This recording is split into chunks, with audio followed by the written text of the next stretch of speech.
नमस्कार, मैं हूं अमित पालेत और बुलेटिन की शुरुआत हम कर रहे हैं एक बड़ी खबर के साथ जो पाकिस्तान से आ रही है। पाकिस्तान के क्वेटा में रेलवे स्टेशन के अंदर जोरदार धमाका हुआ है जिसमें 20 लोगों की मौत हो गई है जबकि 30 से ज्यादा लोग घायल हुए हैं। विस्फोट रेलवे स्टेशन के बुकिंग कार्यालय के ठीक बाहर हुआ है और ट्रेन के प्लेटफॉर्म पर पहुंचने से ठीक पहले यह धमाका हुआ। रेलवे अधिकारियों के मुताबिक जाफर एक्सप्रेस सुबह 9 बजे पेशावर के लिए रवाना होने वाली थी, तभी यह धमाका हुआ और धमाके के सीसीटीवी फुटेज जो सामने आया, जैसे इस वक्त आप देख रहे हैं, ठीक थोड़ी देर पहले आप देखिए खचाखच भीड़ मौजूद है, प्लेटफॉर्म पर लोग इंतजार कर रहे हैं ट्रेन का। उसी वक्त जोरदार धमाका होता है, टिकट बुकिंग काउंटर के बाहर होता है और धमाका इतना जोरदार था कि उसका पूरा असर पूरे प्लेटफॉर्म के ऊपर आता है। और यहां पर देखिए कि जहां पर धमाका हुआ, जिस जगह पे धमाका उससे बहुत करीब में काफी सामान रखा हुआ था, यानी कि जो पार्सल वैगन है वो यहां पर आने वाला था। इसी वजह से लोग वहां पर कम मौजूद थे, लेकिन ठीक उससे और आगे आप देख रहे हैं जहां से लोग भागना शुरू करते हैं वहां लोगों की तादाद ज्यादा थी, यानी कि वहां पर पैसेंजर बोगियां लगने वाली थी। इसीलिए जो यहां पर कैजुअलिटी है वो 20 तक है। और हमारे साथ मनीष प्रसाद जुड़ गए हैं। मनीष, आपके पास और क्या जानकारी है? अमित, करीबन 50 से ज्यादा कैजुअलिटी का अनऑफिशियल फिगर इस समय पाकिस्तान में जो सोर्सेज हमारे मौजूद हैं उनके द्वारा आ रहा है। और ये जो क्वेटा का रेलवे स्टेशन है, तस्वीरों में भी आपको दिखाई दे रहा होगा। दरअसल ये जानकारी ये मिली थी, जो माजिद बटालियन है बलूच लिबरेशन आर्मी की, दरअसल उनको ये जानकारी मिली थी कि पाकिस्तानी आर्मी के इन्फेंट्री ट्रेनीज जो हैं वो इस क्वेटा के रेलवे स्टेशन पर मौजूद हैं और यहाँ से वो ट्रेन लेने वाले हैं और इसी वजह से सोचे समझे तरीके से ये धमाका हुआ। हम आपको ये भी बता दें कि जिस बटालियन का नाम हम दरअसल आपको बता रहे हैं, ये उनकी सुसाइडल जो फिदाइन दस्ता है बलूचिस्तान लिबरेशन आर्मी का, इसे माजिद ब्रिगेड कहते हैं दरअसल। और ये हमेशा से सुसाइड बॉम्बिंग और इस तरीके की कार्रवाई में लिप्त रही हैं। तो इसी वजह से जब ये धमाका हुआ उसके तुरंत बाद ही आपको तस्वीरों में भी दिखाई दे रहा होगा, जो ट्रेनीज हैं उनके जो बैग्स हैं, उनका जो सामान है वो, क्योंकि ट्रेनीज अपने इन्फेंट्री स्कूल से वापस जा रहे थे तो इसीलिए जो पूरा जो सामान है वो बिखरा हुआ है। तेज धमाका हुआ, जो अभी तक हमें जानकारी मिल रही है उसमें लगभग 50 के लगभग जो बिल्कुल मनीष, आप जिस तरह से बता रहे हैं कैजुअलिटी बढ़ सकती है, क्योंकि तस्वीरें भी वही बता रही हैं।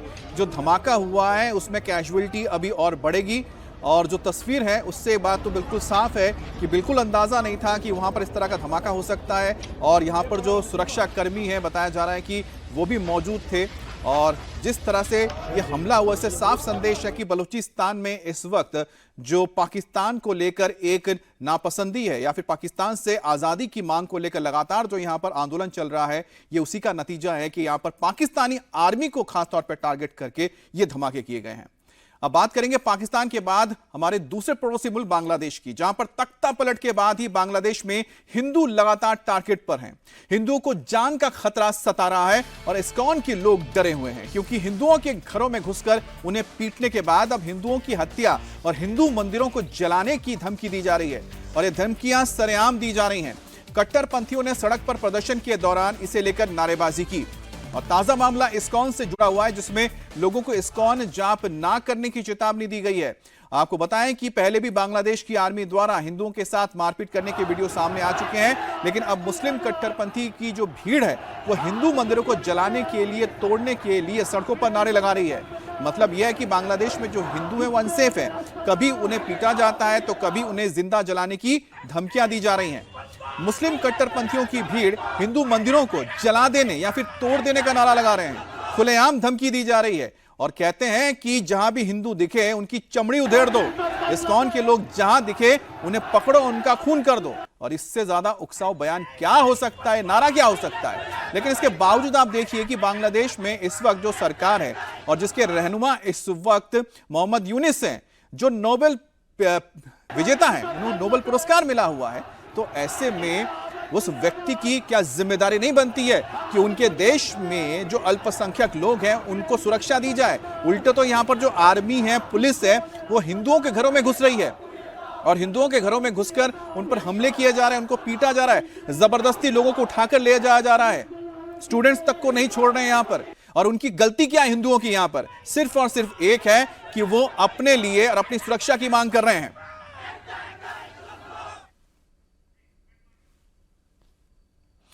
सबसे पहले आपको हम 8 सेकंड का एक वीडियो दिखाते हैं जिसमें कुछ मुस्लिम कट्टरपंथी इस्कॉन के एक भक्त को पकड़ने और उनको मार डालने के लिए नारे लगा रहे हैं और इस्लामिक कट्टरपंथी खुलेआम इस्कॉन भक्तों को सताने और उसके बाद उन्हें मारने यानी हत्या करने की धमकी दे रहे हैं।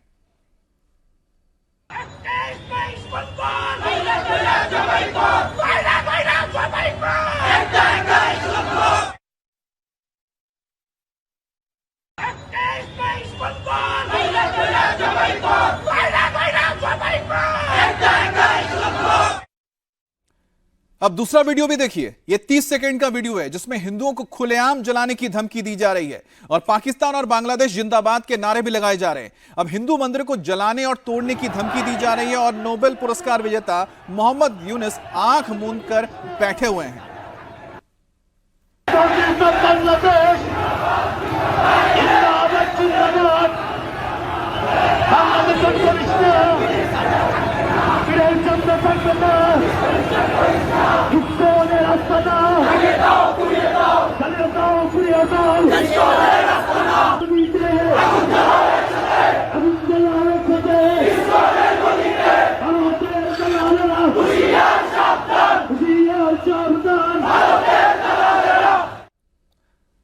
अब बांग्लादेश में हिंदुओं में खौफ का माहौल है। बांग्लादेश में हिंदू खुद को अनसेफ महसूस करते हैं।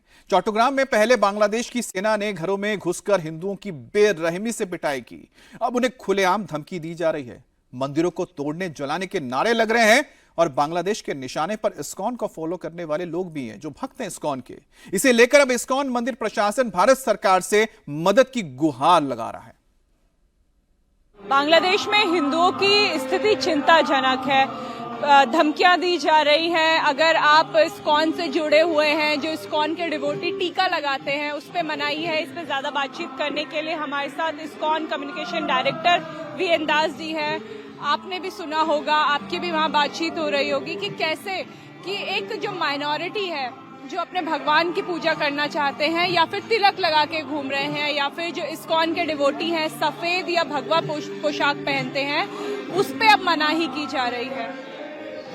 वास्तव में ये बहुत ही गलत हो रहा है क्योंकि इस्कॉन पूरे दुनिया में शांति, प्रेम, सेवा और भक्ति का प्रचार प्रसार कर रहा है और उसी को टारगेट किया जा रहा है। ये कितना गलत सोच है। तो हम चाहते हैं कि जो बांग्लादेश की वर्तमान सरकार है इस पर एक्शन ले, इसको कंट्रोल कर नियंत्रित करे। जितने भी हमारे इस्कॉन के डिवोटीज हैं, हिंदू समाज के लोग हैं, उनकी सुरक्षा चाक चौबंद करे। ये बहुत आवश्यक है। ये बहुत ही गलत हो रहा है।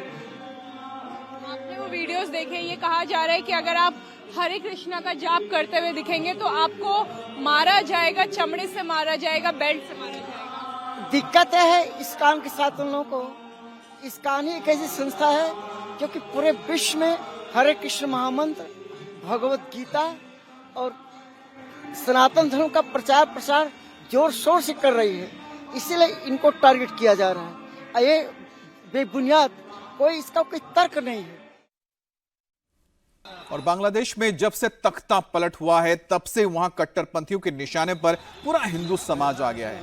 उन्हें सॉफ्ट टारगेट बनाया जाता है। हिंदू समाज के लोगों के घरों में घुसकर उन्हें मारा जाता है। इसी वजह से वो खौफ में जी रहे हैं।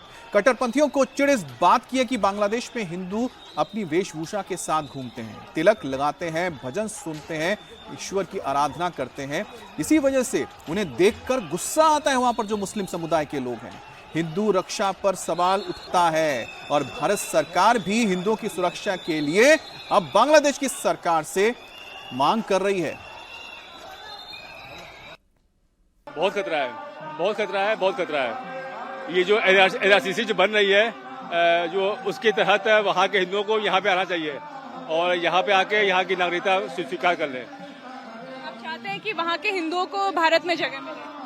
फिलहाल अभी जब तक ये वहाँ पे ये स्थिति जो है बहुत नाजुक है, तब तक जब सरकार बदल जाएगी तो फिर हो सकता है कि कुछ स्थिति कुछ चेंज हो जाए। आपसे भी बात करेंगे। इधर आइए, इधर आइए। हाँ, धन्यवाद।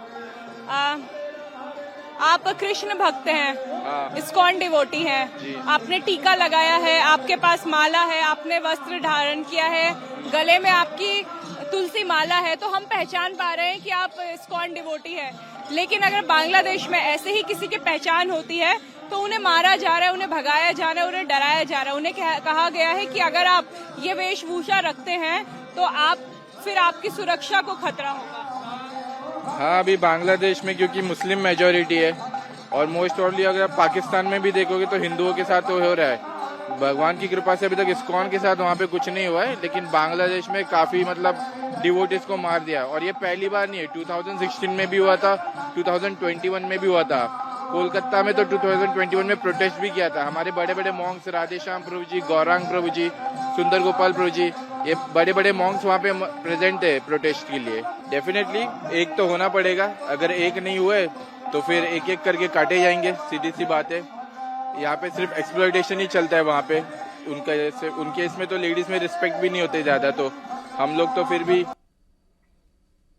तो यहां पर सुन रहे हैं कि जो इस्कॉन के भक्त हैं वो किस तरह से अपनी जो उनकी भावना है, खासतौर पे जो उसी तरह के इस्कॉन के लोग बांग्लादेश में उनके लिए उन्होंने जाहिर की है। बहुत डराने वाली बात है। अब तस्वीर देखिए, डराने वाली इसलिए है क्योंकि यहां पर बांग्लादेश में जो कट्टरपंथी है तो खुलेआम हिंदुओं पर हमला कर रहे हैं, खून कर रहे हैं, लेकिन जो वहां की पुलिस है और वहां पर जो सेना है जिनके पास सुरक्षा की जिम्मेदारी है, वो क्या कर रहे हैं ये देखिए। एक घर के बाहर पहुंचते हैं, घर के बाहर पहुंचने के बाद वो वहां पर उनको बाहर आने के लिए क्या रहे हैं। जैसे लोग बाहर निकलते हैं उनको पीटा जाता है, मारा जाता है, और जो नहीं निकलते उनको धमकी दी जाती है कि दरवाजा तोड़ के अंदर जाएंगे।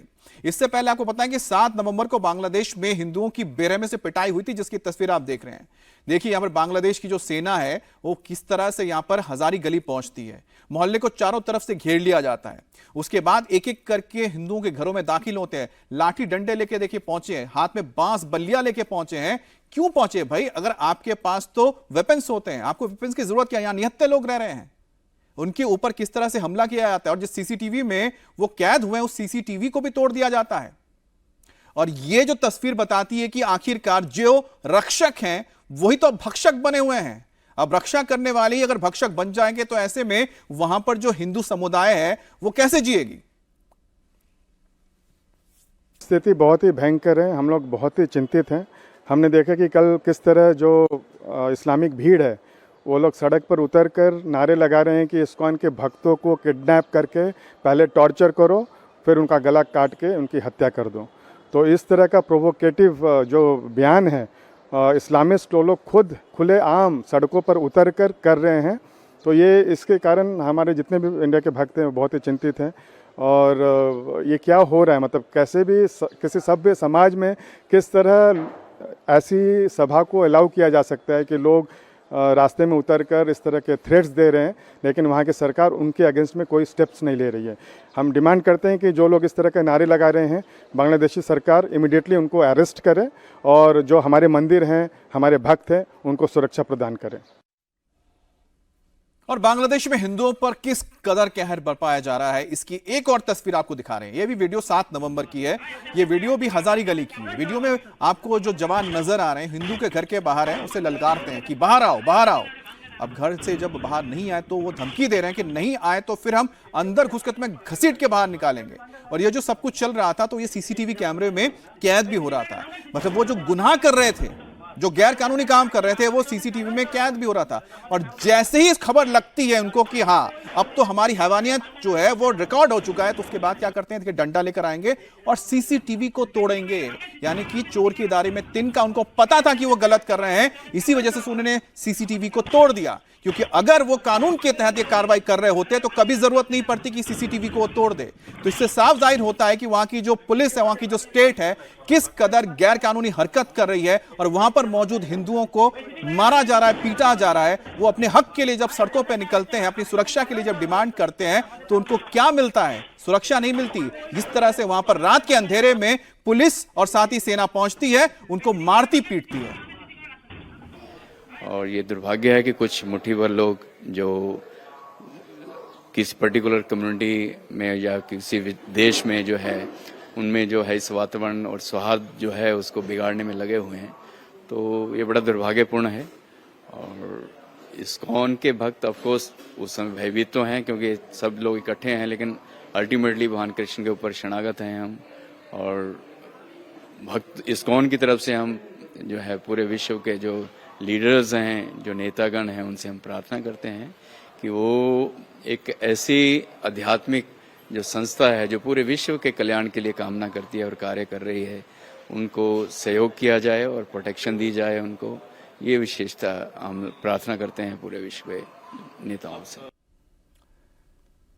अब लखनऊ में भी जो इस्कॉन मंदिर है वहां पर भी जो लोग मौजूद हैं और जो वहां पर भक्त हैं इस्कॉन में, वो भी ये चाहते हैं कि उनके जो भाई हैं, बंधु हैं, जो इसी तरह से इस्कॉन में भगवान श्री कृष्ण के अनुयायी हैं, उनकी सुरक्षा की जाए। और इसके लिए वो सरकार से गुहार लगा रहे हैं, ना सिर्फ बांग्लादेश की सरकार बल्कि भारत सरकार से भी वो चाहते हैं कि इस मामले में दखल दे और वहां पर हिंदुओं की रक्षा करें।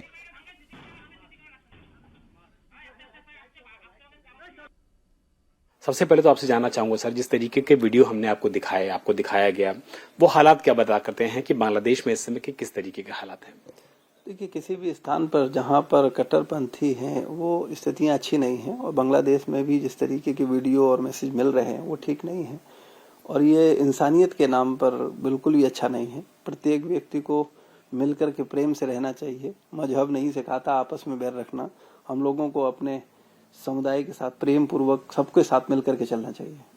जिस तरीके के हालात वीडियो में कम से कम नजर आ रहे हैं, वहां पे आप लोगों की बातचीत हुई होगी, इस्कॉन के जो लोग हैं, अनुयायी हैं, मंदिर के लोग हैं, उनसे बातचीत हुई होगी। उनको किस तरीके से वहां पर रहना पड़ रहा है, गुजर बसर करना पड़ रहा है? पता तो ये भी चल रहा है कि लोगों को अपनी पहचान छुपा के रहना पड़ रहा है क्योंकि इस्कॉन के लोग अलग से दिखते हैं। हाँ, देखिए, हमारी जो संपर्क में है, हमें जानकारी मिली है कि वहाँ की सरकार सहयोग कर रही है, और भक्त लोग जो वहाँ हैं वो निश्चित रूप से, जब इस तरीके की सिचुएशन होती है तो निश्चित रूप से घबराहट होती है, लेकिन चूंकि सरकार सहयोग कर रही है इसलिए कोई ज्यादा चिंता का विषय नहीं है। लेकिन फिर भी हम अपनी भारत सरकार से भी निवेदन करेंगे कि वो भी स्थिति पर पैनी नजर रखें और अपने द्वारा इस तरीके का दबाव बनाएं जिससे किसी भी प्रकार से किसी भी संस्था या किसी भी हिंदू या सनातन धर्मी को किसी भी प्रकार की क्षति न पहुंचे।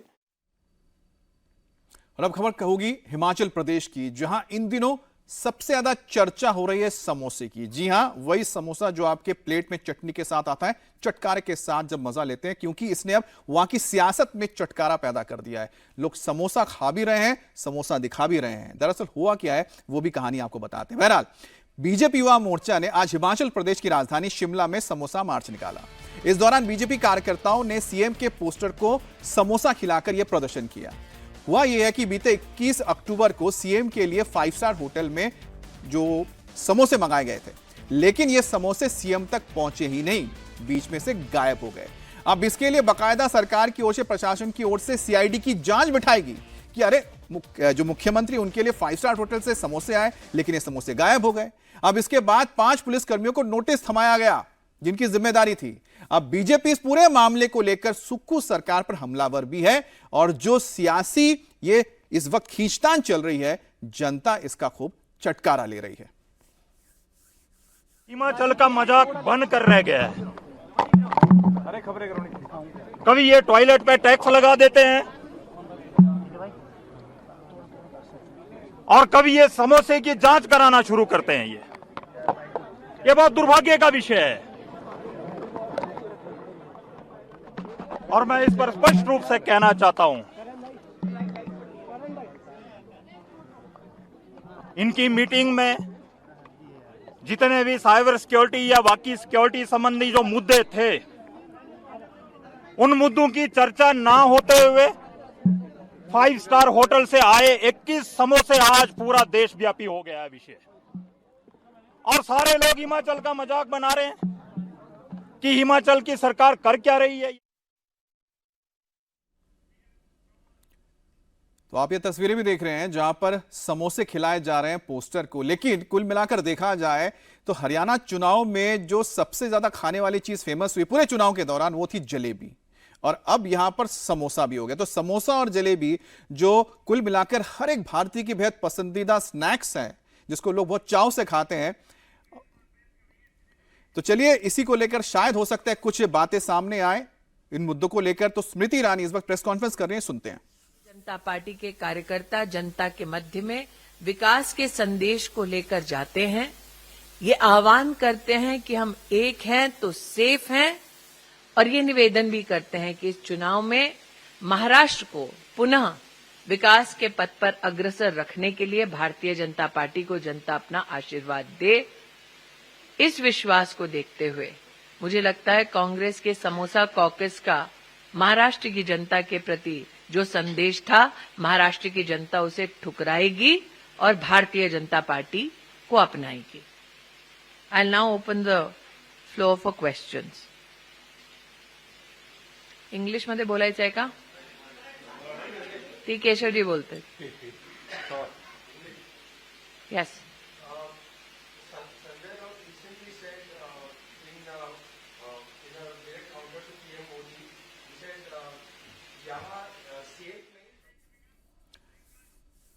तो यहां पर स्मृति ईरानी ने महाराष्ट्र चुनाव को लेकर अपनी बात रखी है, साथ ही साथ उन्होंने जिक्र तो कर दिया है समोसा कॉकस का, यानी कि समोसे के प्लेट के साथ जो राजनीति हुई है उसको क्या जवाब दिया जाएगा, उसके लिए अब जनता के लिए ही सब कुछ उनके दारोमदार है। ये हुई जनता ही तय करेगी चुनाव में वोट किसको देना है।